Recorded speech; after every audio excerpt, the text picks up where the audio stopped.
So you have a noisy blower on your Volvo XC60. This is a huge problem because of its location. Some genius at Volvo decided to hide it way up behind the dash, beneath the crossbars, in a place that you have to contort yourself to get to, unlike the XC70. It is not accessible by removing the vent tubes behind the dash. And then on top of that, the screws on the cage that sits over the blower are a real pain in the arse to get to. A huge pain, like on your back with a mirror. Hard. I have a 2010 XC60, and I believe this fix works up to the 2010 to 2017, but do your research. So even the Volvo service manual says to take the entire dash out, and that is crazy. So we are going to do something slightly less crazy. We're going to drill through the engine bay. This method for accessing the lever release on the blower, which is the only way to get the fan out, it's courtesy of Duke Motors, my friends over in Richmond Hill, Ontario, Canada, in case you're from overseas and happen to bring your car with you. If you're in the GTA or the Greater Toronto area, these guys are awesome. They're working on Volvos and are also work on Bimmers and Mercs, and they truly do know their stuff. Amazing bunch of guys. So there are two really great videos out there. One is from Volvo Sweden, link below, that you need to watch. It will show you basically every step you need to do to remove everything to the right of the center console.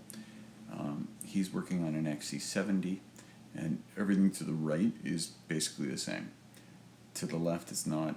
As I said before, there are no removable vents in the XC60 behind the dash. It's an awesome video to give you a feel for the scope of the job that you need to do inside the car. The other great video is from Mateusz Falasa.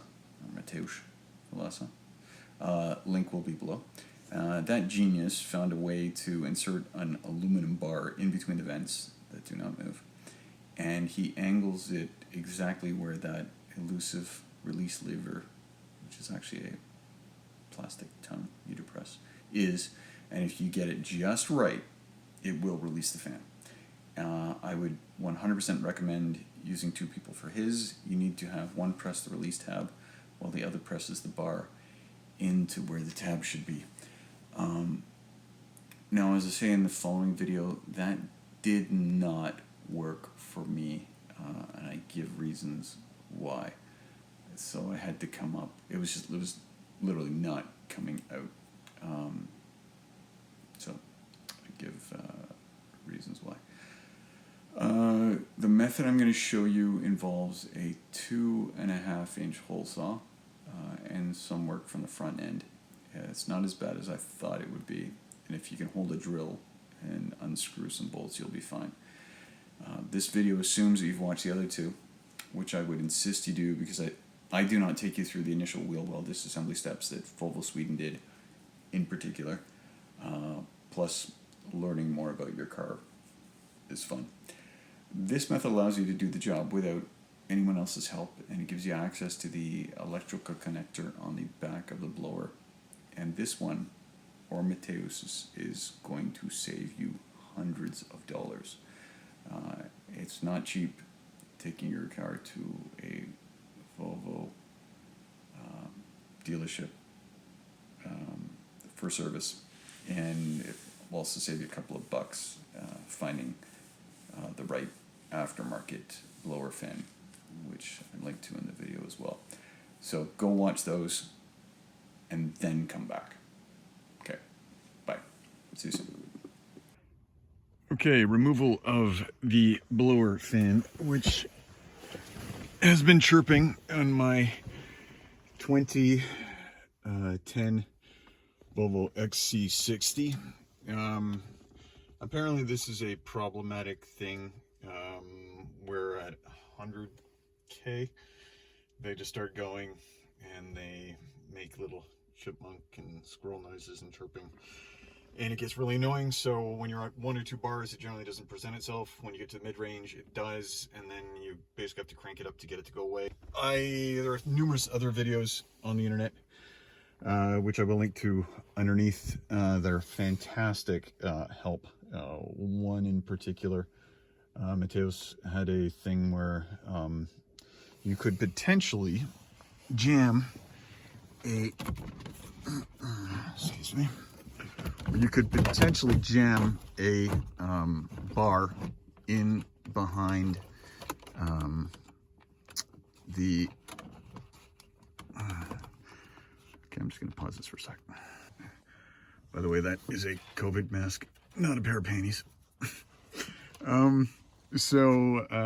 did try, as he had said, trying to get the release bar in and above here, which should technically line up, if you're super lucky, to unlatch the fan so that you can then turn it counterclockwise and pull the fan out.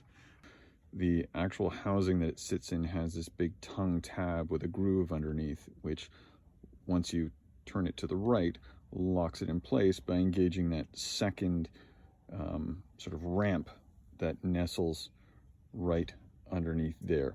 So the issue I was having is trying to get underneath to engage that other tongue to push it down far enough to pull this counterclockwise release and then poof, pull out through this side. Wasn't happening.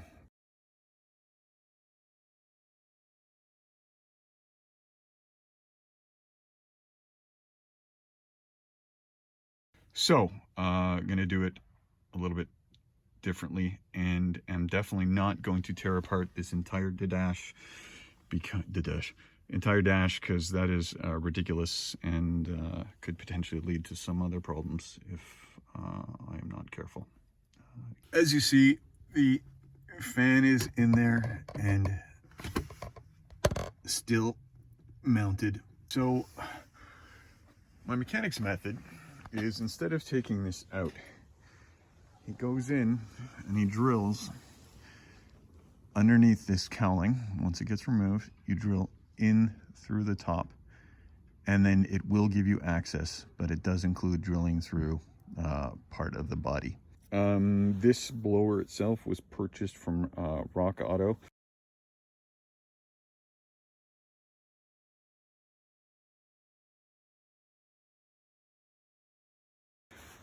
Phenomenal website. Can't give them enough props.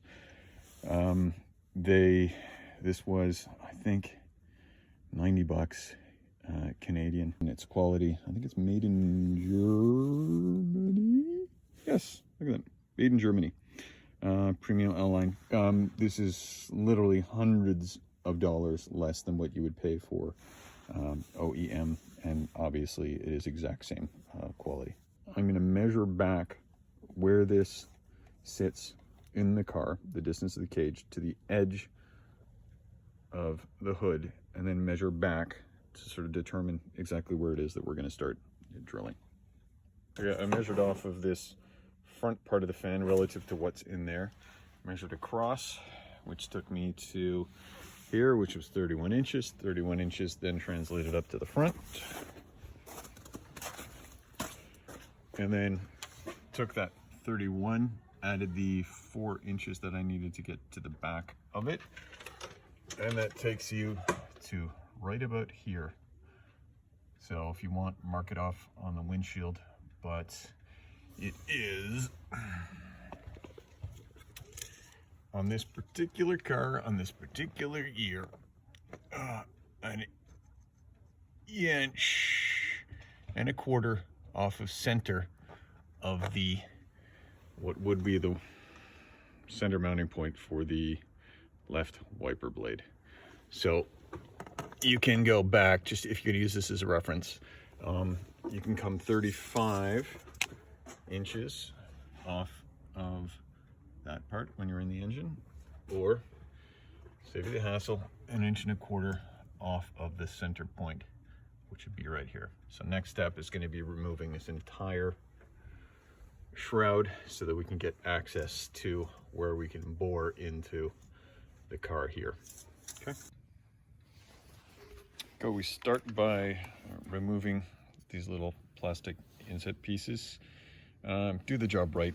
Get a packet of these. If you're in the States, I don't know where you get them, but if you're in Canada, Princess Auto has these, I believe. Super useful, just to pry underneath to remove these. And again, it's flipping cold outside, so hopefully these don't snap.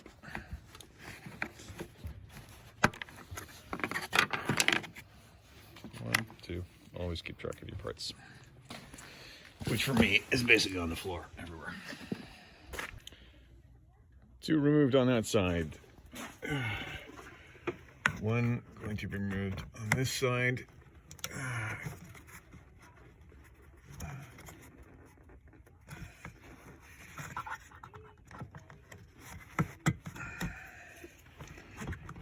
On the front. Okay, next on today's menu, we have wiper arm removal. There will be a protective cover here. Just take it off again with a spudge tool. I wouldn't use a screwdriver because you're probably gonna mess up the glorious finish. Pops right off. Looks just like that. You will need 15 mil socket to remove this. We're gonna do the same for the other one. Okay, both nuts are off. Ouch. So to get the arm off, it's not as easy as just pulling it. What you actually have to do is, because it's spring loaded, you have to pump it a couple of times, and that looks like a liar. Nope, and there it goes. And we'll do the same for this one.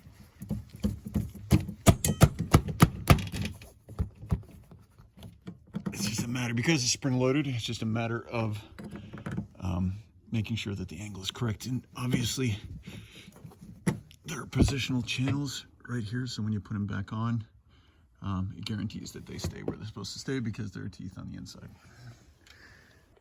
Okay, so arms are off. It's now going to be about removing their little tongues up here, or little tabs that lock that in place. You got to make sure that that comes out, and everything else will lift out smoothly. This will come off there. This comes off the windshield. That will come off there.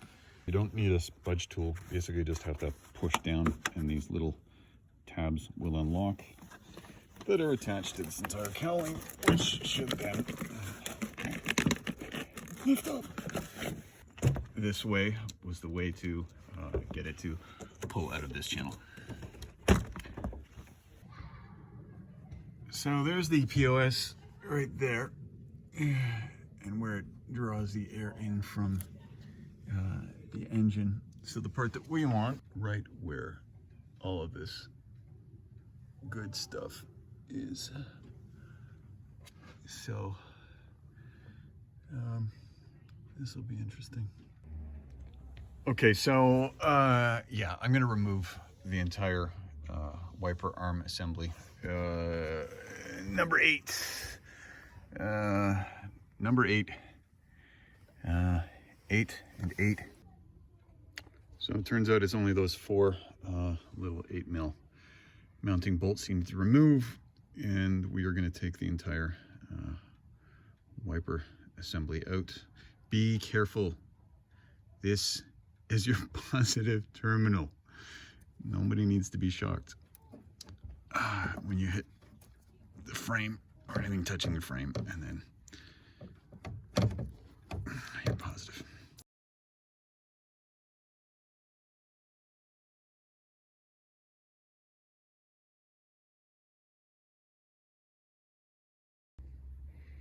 Now this is the fun part, the hole saw. So we are going through right, I already did a pilot hole to make sure that I had something to start off with, but we are going through right here behind the left mounting bracket of the wiper arms. So went in with a hole saw. Was hoping it would come off in one piece, but it did not. This actually might work in my favor because I like. Okay, so metal's bent back, foam, noise dampening, and there's a rubber wall back there which I partially cut. When you stick your finger in, there's a tab that is literally right there. So success. So as you see, right in that. Right. Why are you gonna be that way? Right there. That tab is what you reach in and push down on. So this is the blower motor puller tool. It's comprised of two parts. One has an inner shaft which is held in place by this screw right here, or bolt, and the channel that obviously locks the bolt in place. So what happens is this section right there slides onto that nipple, which is at the center of the fan.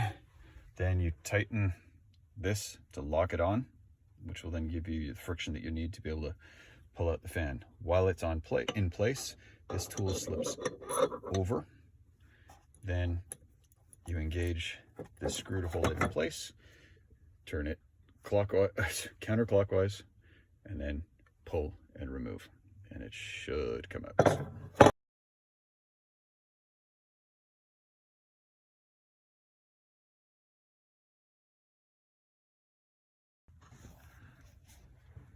Okay, you actually don't need two people to do this, because there's the intake vent right here once the cowl is missing. So you can freely reach in, grab the tool, turn it counterclockwise, and then pull it out.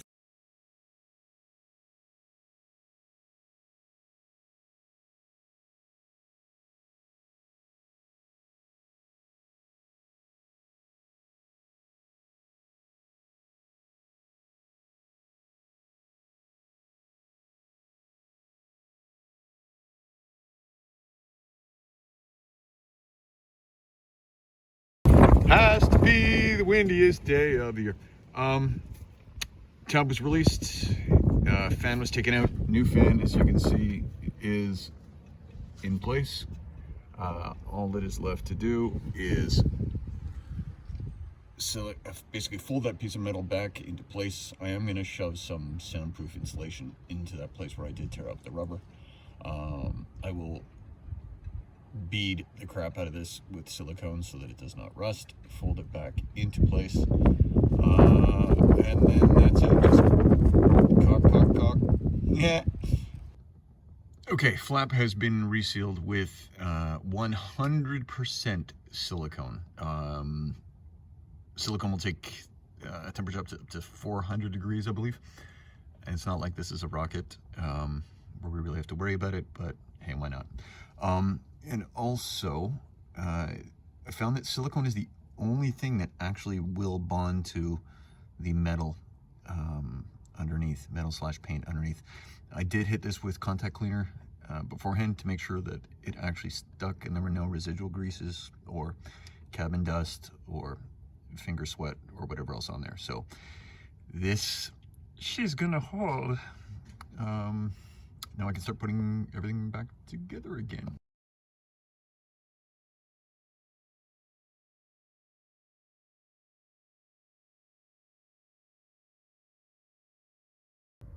And now we have a fan that does not squeak at all. So a success, sounds great. I hope that helped one or two of you at least. Cheers.